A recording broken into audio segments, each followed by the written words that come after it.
Players than you were a year ago, and why? Oh yeah, I definitely feel like I'm a better player just because of maturity and just better understanding of the game and just constantly working on different things that I needed to improve from 2018 to 2019, and that's a whole year of work to help me get better. So for sure. I mean, there's always things you can always work on. You're never a finished product, but just staying lower consistently and keep my hands inside more consistent in both pass and run game. When you think about what you did in the last year, changing teams, learning new offense, fitting in a new group, then you think about what you are going to be asked to do between now and training camp, is there a lot of similarities there? Yeah, I mean, like learning different things. I've been through 5 offensive coordinators, so I can learn different things. We've been pro style, spread. We've been through it all, so I mean, it shouldn't be too much of a transition. Besides, now we're getting paid to do the thing we love. So. Has that helped you in meeting with coaches that you kind of already have a sense of what different coaching styles are like? Yeah, for sure. I mean, it just shows my versatility and ability to adapt to different things. What's your preparation been like going from the Senior Bowl to now getting to here? Just getting ready for all the combine-specific drills, working on everything with my offensive line coach, John Stinchcomb, and Chip Smith down in Atlanta, and just getting ready for the X's and O's, doing board work, and just getting a better grasp of everything that comes with being at the NFL Combine. What are the biggest things that those guys have taught you about just kind of offensive line play and becoming a better player? Just like how everything in the league could kind of like translate. They just use different terminology for like protections and run calls, and then just being more efficient in how I use my steps and being more urgent and everything. That's just it's a different cat. It's the predator. He's a beast, and it's just not just his God-given ability and talent and everything on the field. He's just a hard worker in the weight room, great leader off the field, and just an overall guy that you'd want on your team no matter where you were. It was awesome. He's actually my roommate here at the Combine, and he's just a great dude. Being on the outside looking in, you see a guy like J.K. Dobbins, you kind of think like superstar, but he's a very humble guy, great leader, great work ethic. I remember one time in training camp, we're doing incline bench. Guys are sore. He's got like 335 when they're banging it out. I'm like, this little guy, he's a beast. He's a beast. What kind of running back, whoever drafts him, what kind of running back are you getting? They're getting a guy that's going to impact right away, make his presence felt, great leader, and just a ferocious competitor. And he's going to be nonstop until that whistle blows. Does that help you? Who'd you root for? I'm a local Philly guy, but I always had call myself a little bit of a bandwagon. I like Tom Brady here and there, and I also like Coach Reed down in Kansas City, so I always had support for them. But at this point, hey, I like whoever. As a lineman, would you like Brady? He's just a winner. That's what we all want to do. You want to win. So that's what that man does. Does it help you?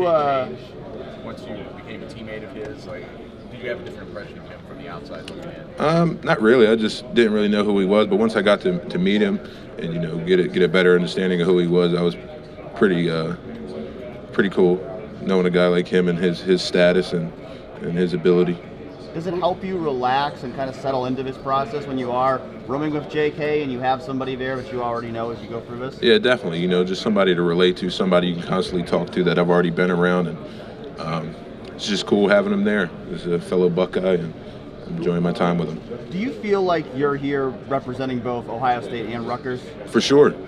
I definitely, I graduated from Rutgers, so I'm an alumni there, and soon to be graduate of Ohio State in a year and a half, or however much longer it takes. But I'm definitely representing both the Scarlet Knights and the Buckeyes. You still taking online classes and stuff at Ohio State? No, I actually took this semester off just to train. Yeah. I'm sure that he would like to be here. What would you want to say about his draft prospects? Another guy that's a great leader, great work ethic, a guy that's a leader in the weight room, in the classroom, and on the field. And that guy's going to go to the echo of the whistle, and he's kind of helping instill different things in me and different understanding of the game. So he's definitely a great competitor and a guy that is willing to work, and he'll be a great professional football player for sure. Do you see yourself more guard or center in the NFL? What team talk about that? Teams have talked about both positions, but hey, wherever they need me, I'm ready to go. They need me at quarterback, tackle, I'll play whatever. Yeah, that'd be pretty cool. It'd definitely be blocked for anybody. It'd be pretty cool, but Tom Brady would be pretty awesome. talk to the Patriots that you could use? I talked to him a little bit at the Senior Bowl, but I haven't had any informals or formals with him yet. Why David still hasn't? Say it again? Yeah, I talked to the Chiefs. Informal. You know, it's just the usual informal questions like the background information and like what's in like your family and all that, and like what are you looking for, and then just going over the different things and the X's and O's, but nothing too specific.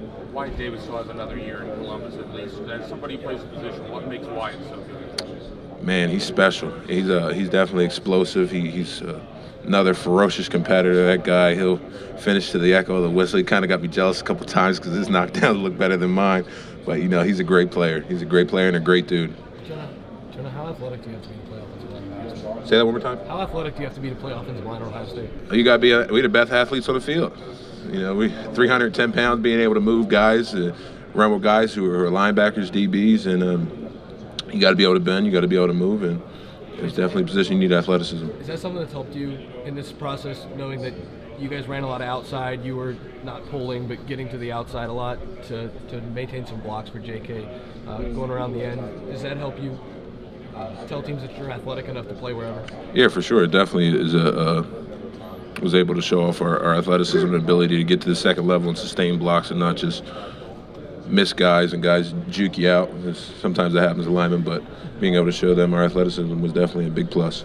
Being an interior guy, you had an opportunity to go against Devon. He's going to be here at the Combine. You know, just kind of scout Devon. Devon, he's another workhorse guy that would just be nonstop. He's powerful. You seen him at the Senior Bowl, what he was doing to some people. I was like, hopefully we don't get a rep. I'm kidding. We actually got a rep against each other. But he's just another ferocious competitor, and he's a great guy, and he'll be a great fit for whatever team picks him up.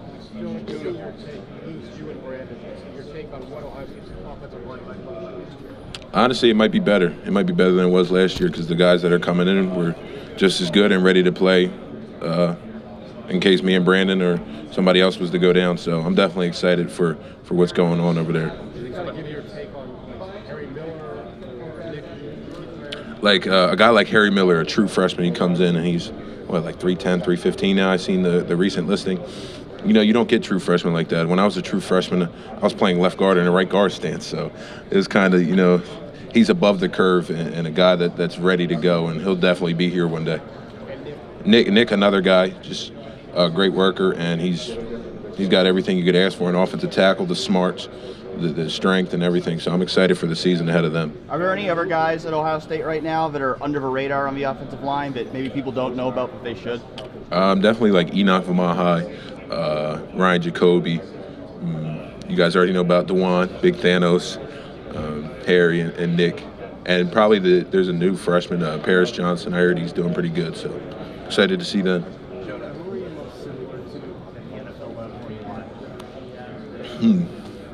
I'd say some athleticism. I like to compare myself to Jason Kelsey. You know, he's a little shorter guy like myself, not the biggest of the bunch, but you know, once he gets to that second level and gets out in space, there's nobody better than him. And then my finishing ability and like just overall nastiness, I like to compare myself to Big Q, Quentin Nelson. I like him a lot, so I like to try and mold my game after him a little bit.